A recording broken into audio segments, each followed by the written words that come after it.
हरे कृष्णा, राधे राधे। गणेश जी की कहानी। एक अंधी बुढ़िया माई थी जिसका एक बेटा और बेटे की बहू थी। वह बहुत गरीब थी, हमेशा गणेश जी की पूजा किया करती थी। एक रोज गणेश जी कहते, बुढ़िया माई कुछ मांग। बुढ़िया माई कहती, मुझे कुछ नहीं चाहिए। गणेश जी फिर कहते, नहीं बुढ़िया माई, कुछ तो मांग, नहीं तो अपने बेटे और बहू से ही पूछ ले।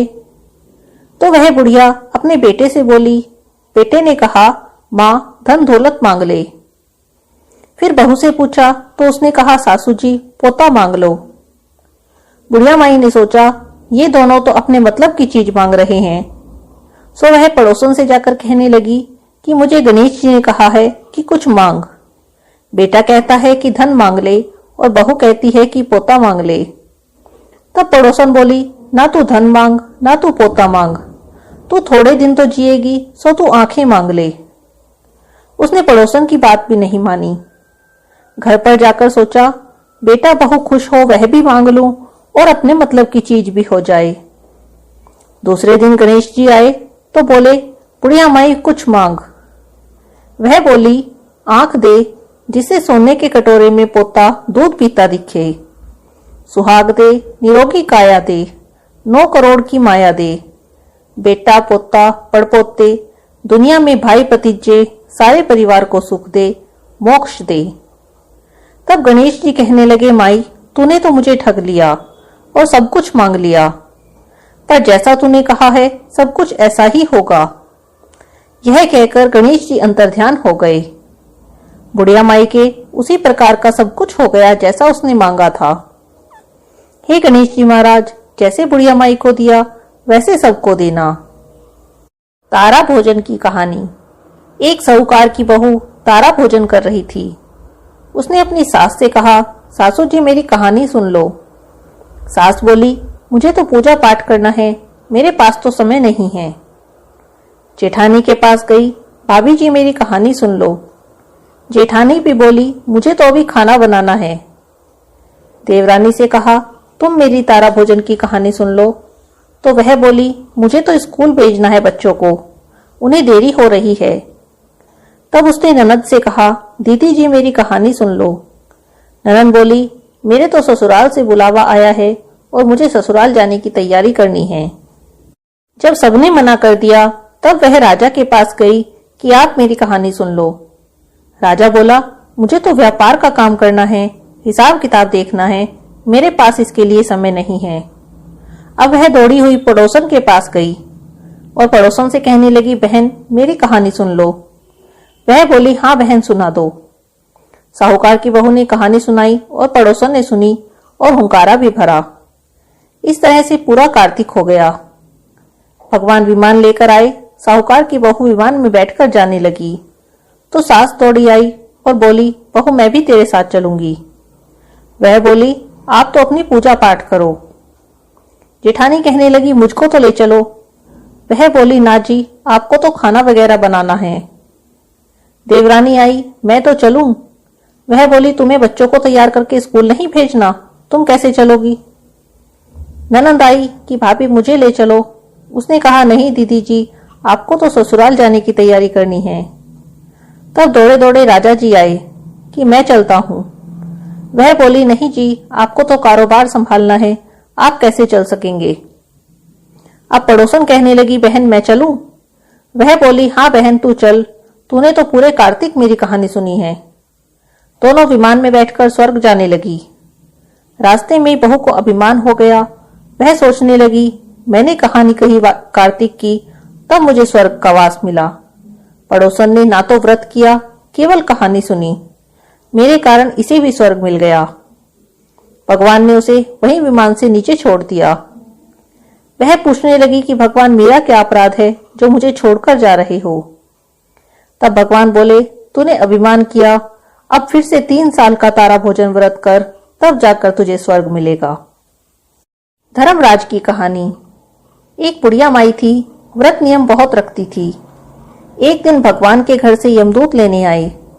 बुढ़िया माई यमदूतों के साथ चली गई। आगे गहरी नदी बह रही थी। बुढ़िया माई उसमें डूबने लगी। तब यमराज ने पूछा, माई गाय दान की हुई है क्या? तब बुढ़िया माई ने मन ही मन गाय माता का ध्यान किया तो गाय माता उपस्थित हो गई। गाय की पूंछ पकड़कर बुढ़िया माई नदी पार हो गई। आगे चली तो काले कुत्ते खाने को दौड़े। तब यमराज ने पूछा, कुत्ते को रोटी दी है क्या? बुढ़िया माई ने कुत्ते का ध्यान किया तो कुत्ते चले गए। थोड़ा और आगे चली तो काले कौवे बुढ़िया माई को चोंच मारने लगे।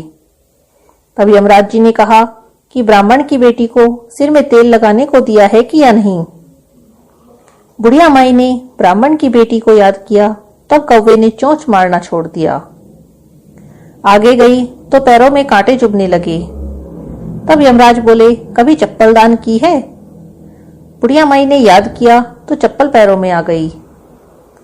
आगे चली तो चित्रगुप्त ने यमराज जी से कहा, आप किसको ले आए हो? तब यमराज जी ने कहा कि बुढ़िया माई ने दान पुण्य तो बहुत किया है, पर धर्मराज का कुछ भी नहीं किया, इसीलिए आगे के द्वार बंद हैं। तब बुढ़िया माई बोली, मुझे 7 दिनों के लिए धरती पर जाने की आज्ञा दो। 7 दिनों तक कहानी सुनकर उद्यापन करने के बाद वापस आ जाऊंगी। अब बुढ़िया माई वापस धरती पर आ गई। पूरे गांव में खबर फैल गई कि बुढ़िया माई भूतनी का रूप धारण करके आ गई है। जब वह अपने घर को गई तो बेटे बहू ने भूतनी समझकर घर के द्वार बंद कर लिए। तब उसने अपने बेटे और बहू से कहा कि मैं भूतनी नहीं हूं, धर्मराज के कहने के अनुसार वापस आई हूं। मैं नियमानुसार प्रत्येक दिन धर्मराज की कहानी सुनकर उद्यापन करके वापस चली जाऊंगी। यह सुनकर बेटे ने उद्यापन के लिए पूजा की सभी सामग्री एकत्रित कर दी, लेकिन कहानी का हुंकारा नहीं भरा। तब बुढ़िया माई पड़ोसन के पास गई और उससे कहानी सुनने को कहा। पड़ोसन ने बुढ़िया माई की कहानी सुनी और हुंकारा भी भर दिया।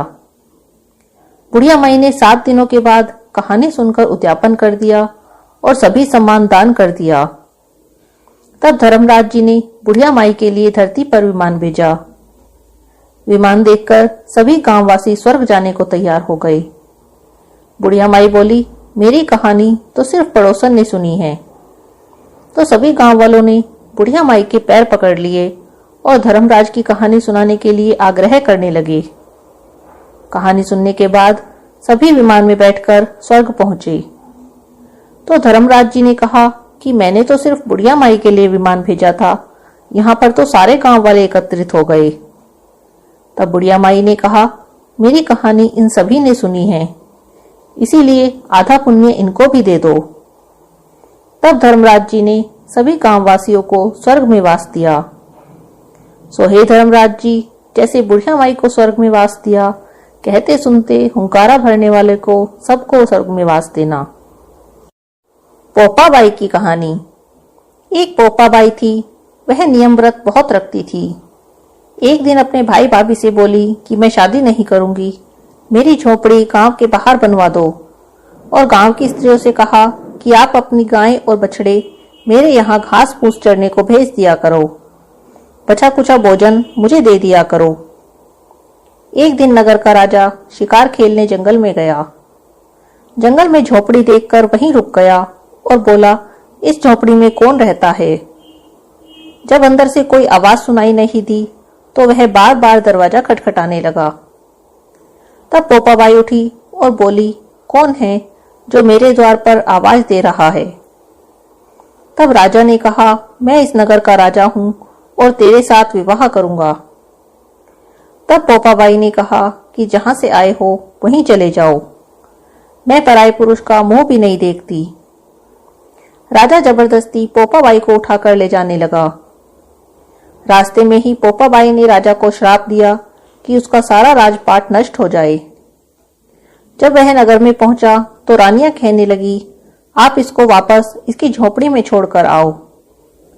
राजा जब पोपाबाई को छोड़ने गया तो रास्ते में पाप की नदी आई। राजा उस पाप की नदी में डूब गया।